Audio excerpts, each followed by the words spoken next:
Have you ever wondered why every diet ends the same way? You lose weight, but the second you stop, it comes right back.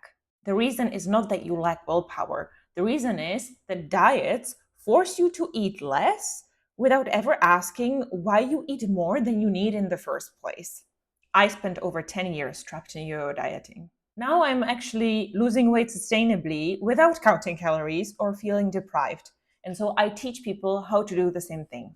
In this video, you'll see the fundamental reasons why diets are doomed to fail, and I will give you a 4-step process that you can follow in order to lose weight in a sustainable way that actually lasts. People often say that in order to maintain your weight loss, you cannot just go back to your old habits, but you need to build better ones. But nobody really tells you how to do that. They just kind of hope that you will somehow pick it up during the diet, or that you will be practicing some version of the diet indefinitely. So, like, you do keto, but you have to do keto for the rest of your life. You do intermittent fasting for the rest of your life. When you are counting calories, like, you are logging everything into your food, like, for the next 30 years. The problem is, diets do not focus on building good, lasting habits. They only focus on getting you into a calorie deficit, either by restricting how much you eat or what you eat. Hand on heart, do you actually want to restrict until the end of your life? Good news is that you don't have to, because there is another way to create a calorie deficit, which is not focusing on how much you eat or what you eat. It focuses on why you eat. So let's take a look at how a typical diet works and compare it to the unheavy way. Imagine a guy. His name is Bob, and Bob gets a dog. Unfortunately, the dog keeps running away and peeing on the neighbor's rose bushes. So Bob builds a fence, but Fluffy finds a little hole in the fence and he goes and he pees on the neighbor's car. So Bob builds a sturdier fence, a bit smaller so that it's easier to maintain. And the dog jumps it. So Bob doubles the fence in height. And you guessed it, Fluffy burrows under the new fence and he goes, and this time he shits on the neighbor's doormat. Now Bob is really angry. He yells at Fluffy, he shuts him in the house and puts him on a leash for a good measure. But the poor dog has had enough. And when the opportunity presents itself, he rips out the leash out of Bob's hands. In a mighty surge, he takes down the gate, and in a fit of rage, he massacres the neighbor's cat. And this, my friend, is how you diet. You start with some sort of a restriction, and when it doesn't work and you overeat, you think to yourself, I need more discipline. I need more willpower. And so you restrict harder, but that makes your cravings skyrocket. And so it gets exponentially harder and harder to keep them at bay. And eventually, you just cannot hold back anymore. The dam breaks and you binge on the neighbor's cat. Just kidding. Do you see the problem? You are focusing all of your energy on building a better fence, and you never ask, well, why is the bloody dog running away in the first place? Well, let's take a look at the house, shall we? To be honest, the house is actually pretty boring for a dog. There are no toys, Fluffy gets no cuddles, there is just this angry man who yells at him all the time. There is also the vacuum cleaner, and ever since he was a small puppy, Fluffy was terrified of the vacuum cleaner, and every time he hears it, he runs away. Also, Fluffy never gets to go out into the park. Would you want to stay in a house like that? Now take a look at your own life. You don't wear nice clothes, you avoid being in pictures because you don't feel good in your body, you don't go on a hike or play laser tag with your friends because you are ashamed about how quickly you get out of breath. God forbid you try to date and you get rejected. And you talk down to yourself all the time. I should be able to do this. Why am I so lazy? My stomach is disgusting.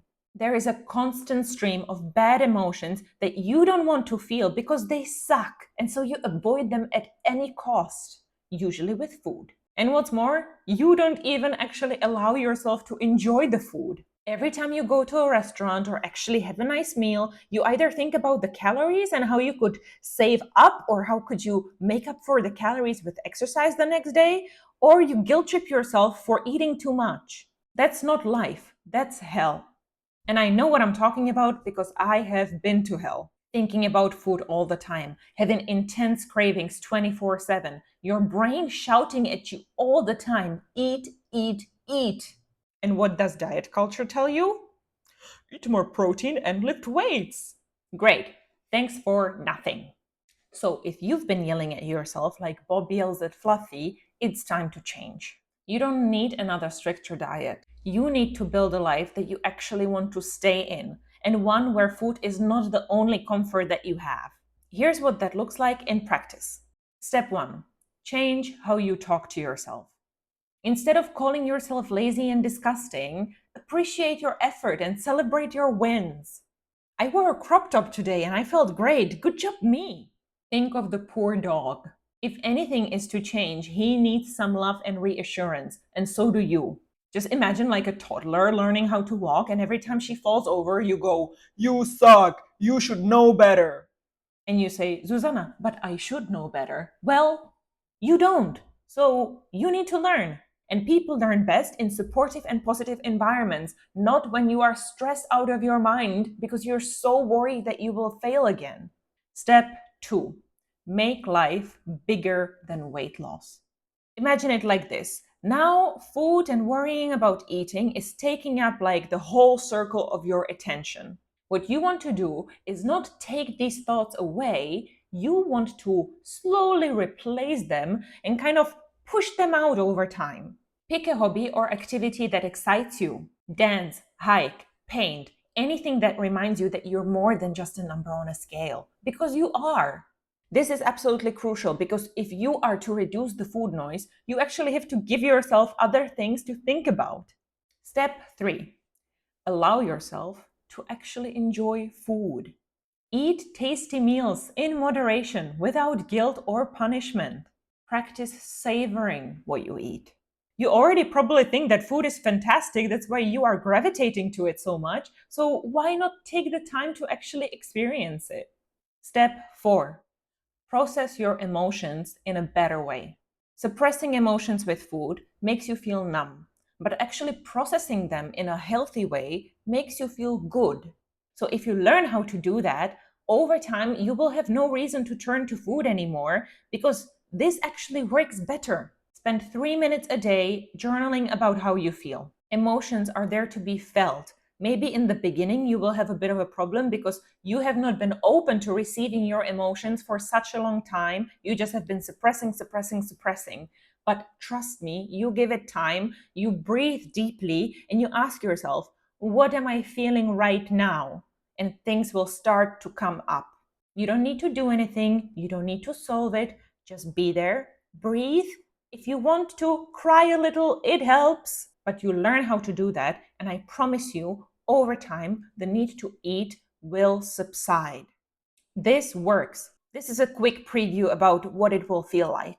You will notice that you are not thinking about food that often anymore. You will be able to say no to food without a second thought. You won't feel like you need to rebel against something or lose your willpower all the time. You will just feel more balanced, calmer, and actually able to focus on things that make you happy in life. The food will just not seem as important anymore. And so you won't really miss it when you don't have the cookie because you have many other things that you are interested in doing. But I'm not gonna lie, you're not gonna lose 20 kilos in 2 months. It takes time to build a life where food is not your only comfort. But once you do, weight loss won't feel like a battle anymore. It will feel natural, like something that was always meant to happen. And best of all, you will find joy in your life long before you reach your weight loss goal. Laughing with friends, wearing clothes you love, and feeling confident in your own skin. Because contrary to what you might think right now, you will not become happy once you lose the weight. You will lose the weight once you become happy. I know it seems like a lot. Maybe you believe me that diets are not the answer and you want to make the change, but you don't know where to start. I get it. That's why I made this channel, to give you actionable and pragmatic ways to start your journey one small step at a time.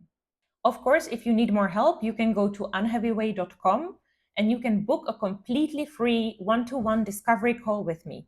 I will help you to figure out where you are right now and what makes most sense for you to start with. In any case, remember, once you get going in the right direction, no matter how long it takes you, you will reach your destination, as long as you don't give up.